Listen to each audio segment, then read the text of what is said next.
کیونکہ انہیں تو یہ عادت ہے کہ یہ لیویز کی جو فورس ہے یہ میری سرداری، میری ذاتی فورس ہے.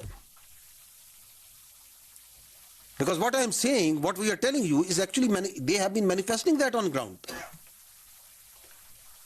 کہ اس میں میرا حصہ ہے، 1000 بندہ میرا، 500 بندہ میرا، 400 بندہ میرا، آدھے بندوں کی تنخواہ میرے پاس، باقی جو 200 400 500 ہے وہ میری اور میرے خاندان کی حفاظت کے لیے گارڈ ڈیوٹی کرے گا. So once you start turning that Balochistan levies into police force, so they have a problem. They have a big problem. ان کو تو عادت ہے کہ یہ کاروبار کے نام پہ، سو کال ٹریڈ کے نام پہ ہم نے اسمگلنگ کرنی ہے، ہم نے نارکو لانی ہے، ہم نے ڈیزل لانا ہے، ہم نے اس کو 6 گنا 7 گنا قیمت پہ بیچنا ہے. اینڈ اگر تم یہ روکو گے تو میں پھر دہشت گردی کراؤں گا، اس کو فروغ دوں گا، اور پھر یہ نعرے ماروں گا کہ تمہارے حالات تمہارے قابو میں نہیں ہیں. بلوچستان تو ہاتھ سے نکل رہا ہے جی، بلوچستان میں یہ ہو گیا وہ ہو گیا. مجھ سے بات کرو، کھولو میرے پرمٹ، میری بھرتیاں کھولو، یہ جو 1000 ارب سے زیادہ بجٹ ملتا ہے اس میں سے مجھے حصہ دو. No more. You are not the stakeholder. The money will go to the people of Balochistan. And I'll tell you, we'll talk about it in detail. The third issue is the external power play. Now there the elitists and the Sardaris have a common agenda. Who are these external powers? You know better. What is their interest? Very clear interest. They know کہ بلوچستان کی ایک geographical location ہے. They know that Balochistan is blessed with not only a very vibrant, very progressive human resource, but also with natural resource. اس کی ایک بلو economy ہے، اس کی ایک agriculture ہے، اس کے پاس اللہ تعالیٰ نے دنیا کی ہر نعمت دی ہے. They know the potential of Balochistan. They know that the Balochistan, if rises, the whole of the Pakistan rises, the region rises. So they have a problem. So they get physically involved through these terrorists, those Fitna Hindustan and Fitna al-Khawarij, and they find ready partners in this elitist and Sardaris, who are also afraid of the changing times. ان کو تو وہی سرداری نظام چاہیے، ان کو وہی غلام چاہیے، انہیں وہی ملازم چاہیے، انہیں وہی اپنی ذاتی جیلیں بھی چاہیے، انہیں اسی طرح کا استحصال چاہیے جو انہوں نے اپنے باپ دادا کے زمانے میں دیکھا تھا. The next is this contiguous support basis, especially the Afghanistan. کیونکہ جو Afghan, it's not the Afghanistan, it is the Afghan Taliban regime controlled area جو ان کے زیر تسلط علاقے ہیں. کیونکہ their business is terrorism, and through terrorism sustenance of its economy, sustenance of their state, sustenance of their diplomacy. اگر آپ ان کی ڈپلومیسی بھی دیکھیں وہ بھی terrorism کے around ہے. What is anything common between India and Afghanistan سوائے DNA کے؟ The only thing common amongst them is terrorism. تو ان کی ڈپلومیسی بھی اسی پہ قائم ہے. اس لیے آپ دیکھیں کہ what is common between فتنہ الہندوستان and فتنہ الخوارج؟ Nothing. ایک اپنے آپ کو سیکولر ہے، ایک نیشنلسٹ ہے، دوسرا جو ہے ہارڈ کور ریلیجس اپنے آپ کو ایکسٹریمسٹ ہے. لیکن چونکہ اندر افغانستان تو دونوں بیٹھ کے ابھی کوآرڈینیٹڈ آپریشن بھی کر رہے ہیں. Next, this is another issue because that please in the mind the propaganda. اچھا، پروپیگنڈا جو ہے نا اس کے 3 ہیں اسٹرینڈس. اینڈ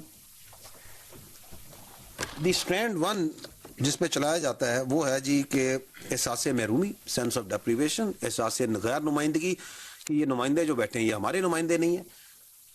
تھرڈ بھی ہے وہ مسنگ پرسن ہے، وہ بھی پروپیگنڈے کا بلوچستان میں بڑا اسپیسیفک ٹول ہے. اینڈ اس کے بعد جو سا چوتھا ہے اس کا وہ ہے دہشت گردی. وہ بذات خود ایک پروپیگنڈے کا ایشو، کیونکہ اس کے اندر آپ کانٹینٹ کریٹ کرتے ہیں، کانٹینٹ کو کریٹ کر کے آپ پھینکتے ہیں، ڈالتے ہیں، اور اس پہ آپ نیریٹو بناتے ہیں. Briefly we go through all this. احساس محرومی، احساس محرومی کی کچھ میں آپ کے سامنے فیکٹس رکھ دیتا ہوں. Let me take 2 cities, not Quetta, Gwadar. In Gwadar there are 3 universities. It's a population of 3.05 lakh, 3.5 lakh کی آبادی کا شہر. 3 یونیورسٹیاں ہیں, 4 ایجوکیشن کالجز ہیں, 318 اسکول ہیں.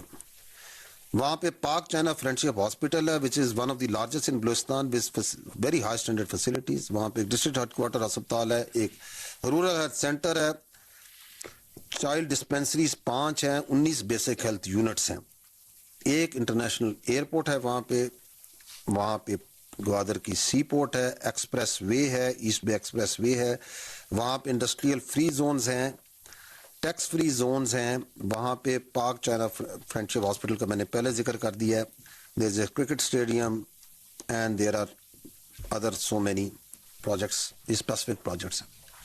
پورے پاکستان میں کوئی اور 3-3.5 لاکھ کی آبادی کا مجھے شہر بتا دیں جس میں یہ facilities who. Let's talk about تربت. 4.7 لاکھ لکھی ہوئی ہے, لیٹس سے 5 لاکھ آبادی. 2 یونیورسٹیز ہیں, 6 ایجوکیشن کالجز ہیں, کیڈٹ کالجز ہیں, گرلز کیڈٹ کالج بھی ہے, سکولز ہیں 44, 9 میڈیکل فیسلٹیز ہیں, ایک ٹیچنگ ہاسپٹل ہے, 27 پرائیویٹ ہسپتال بھی ہیں. اس کے آس پاس وہاں پہ بھی ایک انٹرنیشنل ایئرپورٹ ہے, روڈ کنیکٹیوٹی ہے, بزنس ہے, سب کچھ ہے. Tell me another city of such population having this much facilities. یہ کون سی احساس محرومی ہے؟ Go to Punjab, go to Sindh, go to South Punjab, go to interior Sindh, go to the rural KPK. چھوڑ دیں لاہور, کراچی, پشاور, کوئٹہ کو. ول یو فائنڈ ایکولنس ان شہروں میں اس طرح کے انٹرنیشنل ایئرپورٹ ہیں, اتنی یونیورسٹیاں ہوں, کیڈٹ کالجز ہوں, باقی فیسلٹیز ہوں؟ کون سا احساس محرومی ہے؟ 1947 in whole Balochistan there were 114 schools. Today we are boasting with 365 schools. There are 12 universities, 5 medical colleges, 145 colleges, 13 cadet colleges, 321 technical institute. یہ ہے احساس محرومی کی حقیقت. 1947 بلوچستان کے جو علاقہ ہے اس میں 3 بڑے ہسپتال تھے, 6 ڈسپینسریاں تھیں. آج 13 میجر ہاسپٹلز ہیں, 18 ٹیچنگ ہاسپٹلز ہیں, 36 ڈسٹرکٹ ہیڈ کوارٹر کے ہسپتال ہیں, 756 بیسک ہیلتھ یونٹس ہیں, 650 ڈسپینسریز ہیں, 5 کارڈک سینٹرز ہیں, 8 TB کے سینٹرز ہیں, 24 ڈائلسس سینٹرز ہیں. 1947 میں پورے بلوچستان میں 375 کلومیٹر روڈ تھی, آج 24,443 کلومیٹر روڈ ہے, including 4,400 plus of highways. What is this احساس محرومی؟